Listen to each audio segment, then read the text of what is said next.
பிரியாணியை இப்படி செஞ்சு பாருங்கள், சும்மா போட்டு போட்டு சாப்பிடுவீங்க. முஸ்லீம் ஸ்டைல் வீட்டு ப்ரான் பிரியாணி எப்படி பண்ணலான்னு பார்க்கலாமா? ஆரம்பிக்கலாமா?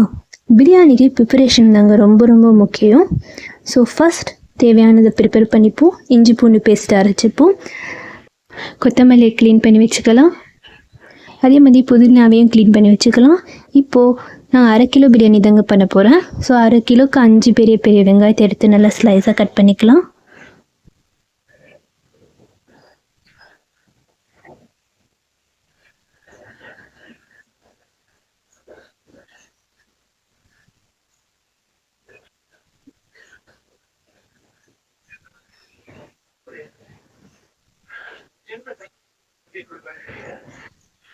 நெக்ஸ்ட்டு தக்காளி, அதே மாதிரி ஒரு 5லேருந்து 6 தக்காளி எடுத்துக்கிட்டு அதையும் நல்லா குட்டி குட்டியாக கட் பண்ணிக்கலாம்.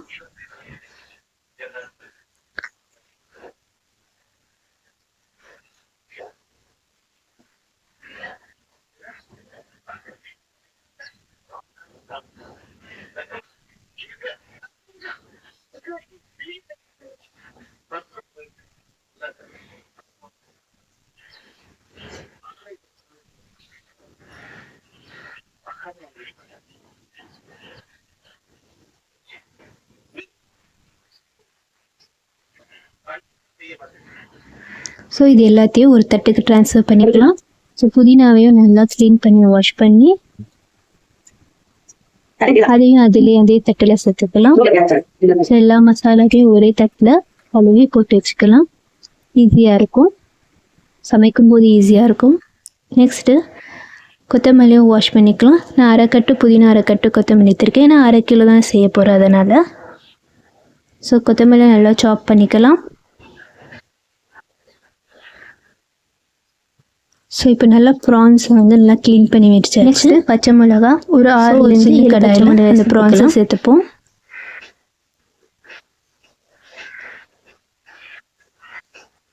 நெக்ஸ்ட்டு ஒரு எலுமிச்சை பழம், அதையும் பிழிஞ்சு விட்டுக்கலாம்.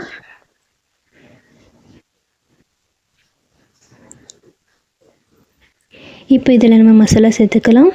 1 ஸ்பூன் மிளகாய்த்தூள், கொஞ்சம் மஞ்சள் தூள், கொஞ்சம் தனியாத்தூள், தேவையான அளவுக்கு உப்பு சேர்த்துக்கலாம். அதுக்கப்புறம் 1 ஸ்பூன் இஞ்சி பூண்டு பேஸ்ட்டும் சேர்த்துக்கலாம். சேர்த்து இதை நல்லா பரட்டிக்கலாம். நான் தண்ணி எதுவும் சேர்க்கலைங்க, ஏன்னா அதுலேயே தண்ணி விடும். ஸோ அதனால் நான் தண்ணி சேர்க்கலை. இன்கேஸ் தண்ணி விடலைன்னா கொஞ்சோண்டு தண்ணி சேர்த்துக்கோங்க. சேர்த்து அதை நல்லா பரட்டிக்கலாம்.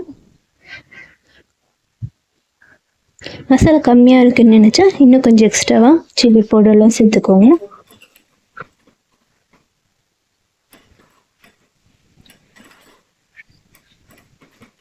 ஸோ ஓரளவுக்கு அது அப்படியே வதங்கிடுச்சு. ஸோ அந்த தண்ணி நல்லா சுண்டி வச்சுக்கலாம். ஸோ நல்லா பரட்டியாச்சு வேறாக.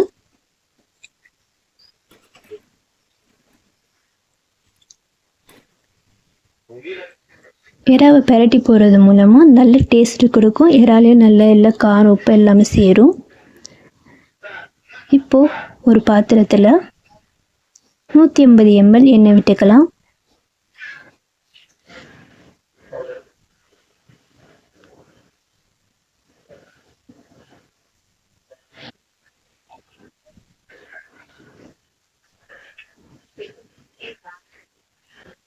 நெக்ஸ்ட்டு வெட்டி வச்ச வெங்காயத்தில் கொஞ்சம் பட்டை, 3 ஏலக்காய், 4 கிராம்பு சேர்த்துக்கலாம். இது எல்லாத்தையும் எண்ணெய் சூடான அப்புறமா அதில் போட்டு வதக்கிக்கலாம்.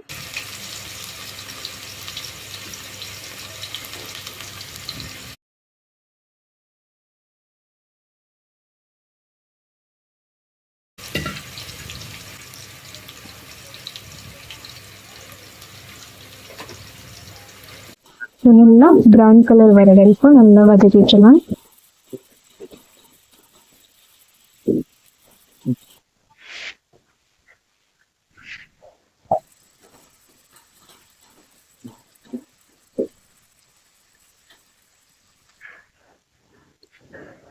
ஸோ மீன்வைல் ஒரு பாத்திரத்தில் தண்ணியை கொதிக்க வெல்லம் உப்பு சேர்த்து அரிசி வேக வைக்கிறதுக்காக. ஸோ வெங்காயத்துலேயும் கொஞ்சம் உப்பு போட்டுக்கலாம். ஸோ சீக்கிரமாக வேகுங்கிறதுக்காக. ஸோ இறால போடுற உப்பு, வெங்காயத்தில் போடுற உப்பு எல்லாத்தையும் கணக்கு வச்சுக்கணும்.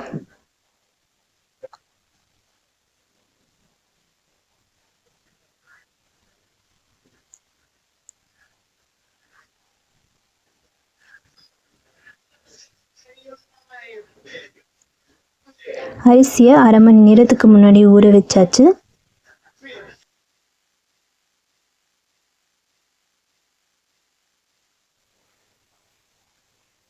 வெங்காயம் இன்னும் ப்ரௌன் ஆகணும்.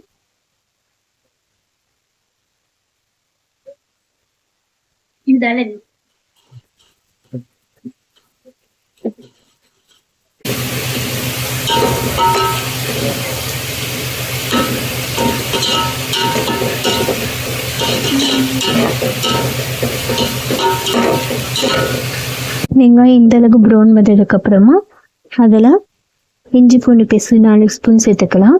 சின்ன ஸ்பூனில் நான் யூஸ் பண்ணுறேன், அதனால 4 ஸ்பூன் சேர்த்துக்கிறேன். ஸோ இதில் ஒரு நல்ல பச்சை வாசனை போகிற அளவுக்கு நல்லா வதக்கிக்கலாம்.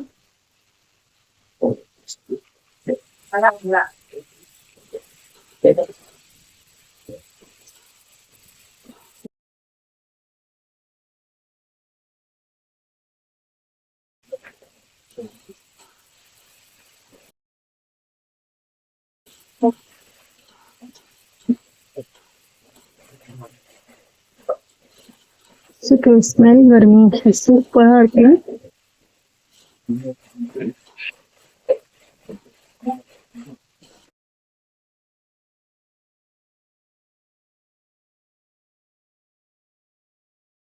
ஸோ ஓரளவுக்கு நல்லா வதங்கிடுச்சு.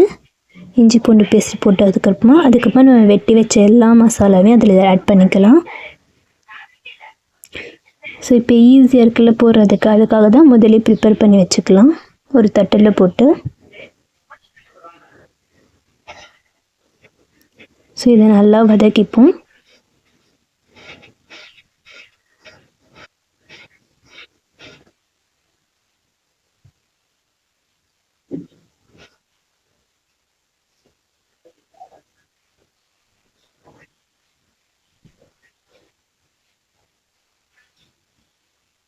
ஸோ இப்போ இதில்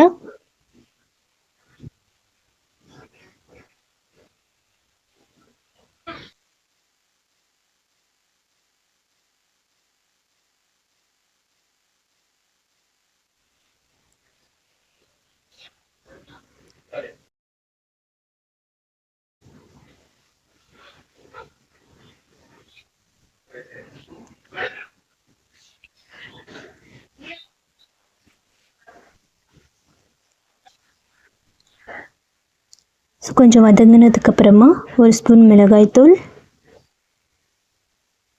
கொஞ்சம் தனியாத்தூள் அண்ட் கொஞ்சம் மஞ்சள் தூள் சேர்த்துக்கலாம். ஆல்ரெடி நம்ம உப்பு சேர்த்துருக்கோம். ஸோ உப்பு வேணும்னா அப்புறமா பார்த்து சேர்த்துக்கலாம்.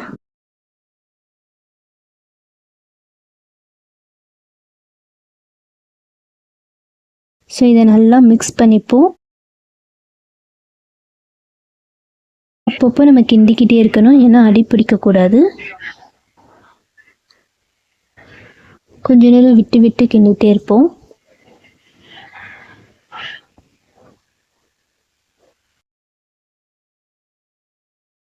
ஸோ இதுக்கு நல்லா கிண்டிக்கிட்டே இருப்போம்.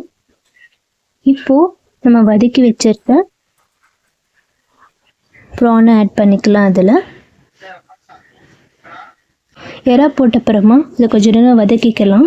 ஏன்னா எறால இருக்கிற அந்த டேஸ்ட்டு அந்த மசாலாவில் கலக்கிற அளவுக்கு நம்ம வதக்கிக்கலாம்.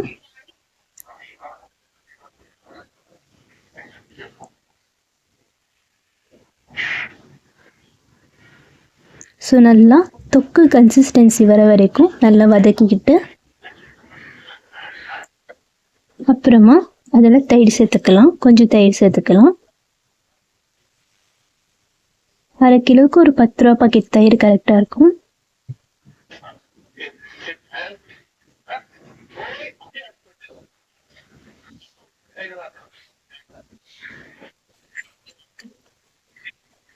ஸோ இதையும் நல்லா மிக்ஸ் பண்ணி ஒரு கிரேவி மாதிரி நல்லா வர வரைக்கும் நல்லா அதை வதக்கிக்கலாம்.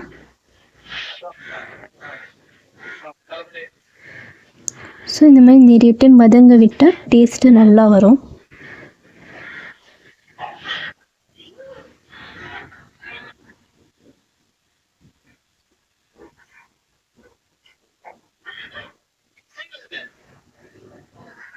மீன்வைல் தண்ணி கொதிக்கிற தண்ணியில் நம்ம ஊற வச்ச அரிசியை சேர்த்துக்கலாம்.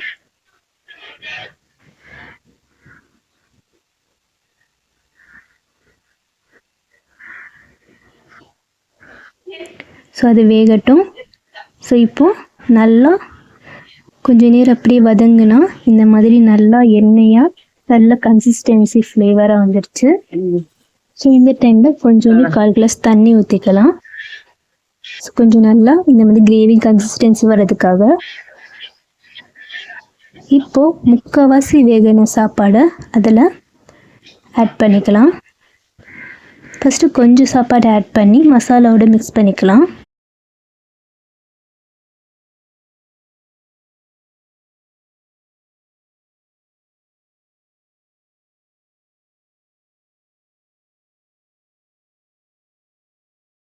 நல்லா இந்த மாதிரி மிக்ஸ் பண்ணிக்கலாம்.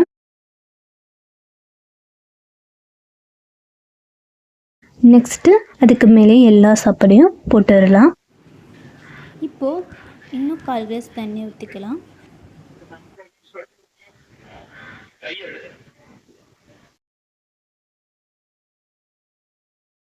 ஸோ ஃபுட் கலர் வேணும்னா ஆட் பண்ணிக்கலாம். எங்கள் வீட்டில் கலர்ஃபுல்லாக இருந்தால் நல்லாயிருக்கும்னு சொல்லுவாங்க, அதனால் நான் ஃபுட் கலர் ஆட் பண்ணிக்கிறேன். இல்லைன்னா அப்படியே மிக்ஸ் பண்ணிக்கலாம், ஃபுட் கலர் சேர்க்காமல் உங்களுக்கு பிடிக்கலன்னா.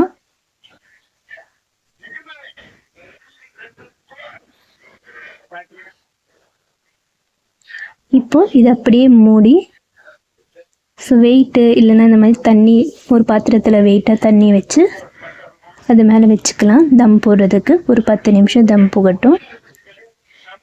ஸோ பிரியாணிக்கு சைட் டிஷ்ஷாக புதினா சட்னி செய்ய போகிறேன். ஸோ அதுக்கு கொத்தமல்லி, புதினா, ஜிஞ்சர், கருவேப்பிலை, க்ரீன் சில்லி சேர்த்துக்கலாம். நல்லா அதை கழுவி எடுத்துக்கலாம். அதுக்கப்புறம் ஒரு ஜாரில் கொஞ்சம் கோகனட், அதில் கொஞ்சம் புளி சேர்த்து முதல்ல அரைச்சிக்கலாம். அரைச்சிட்டு அதுக்கப்புறமா நம்ம கழுவின புதினா, கொத்தமல்லி அது எல்லாத்தையும் இதில் போட்டு கொஞ்சம் வெங்காயமும் சேர்த்து தேவையான அளவு உப்பு சேர்த்து நல்லா அரைச்சிக்கலாம். நல்லா திக்காக அரைச்சிக்கலாம். ஸோ நல்லா அரைச்சாச்சு. ஸோ இதை அப்படியே பிரியாணிக்கு சைட் டிஷ்ஷாக வச்சு சாப்பிட்டா சூப்பராக இருக்கும். 10 நிமிஷம் கழித்து கேஸ் ஆஃப் பண்ணிடலாம். அதுக்கப்புறம் பிரியாணியை கலந்துக்கலாம். ஸோ கீழேருந்து மேலே நல்லா அந்த மாதிரி கலந்து விட்டுக்கலாம். பார்த்து பக்குவமாக கலக்கணும், இல்லைன்னா அரிசி உடஞ்சிரும். அதனால் கீழேருந்து மேலே இந்த மாதிரி கலந்து விட்டுக்கலாம்.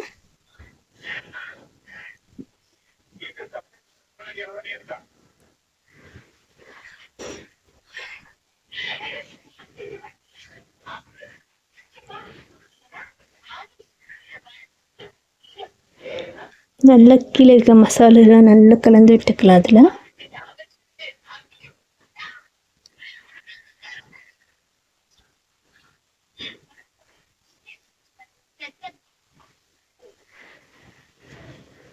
சூப்பரான முஸ்லீம் வீட்டு ஸ்டைல் பிரான் பிரியாணி ரெடி. ஸோ இப்போது ரைத்தா ரெடி பண்ணிக்கலாம். ஸோ வெங்காயம், கொத்தமல்லி, பச்சை மிளகாய் ஆட் பண்ணி தேவையான உப்பு ஆட் பண்ணி அதை நல்லா மிக்ஸ் கசஞ்சுக்கலாம்.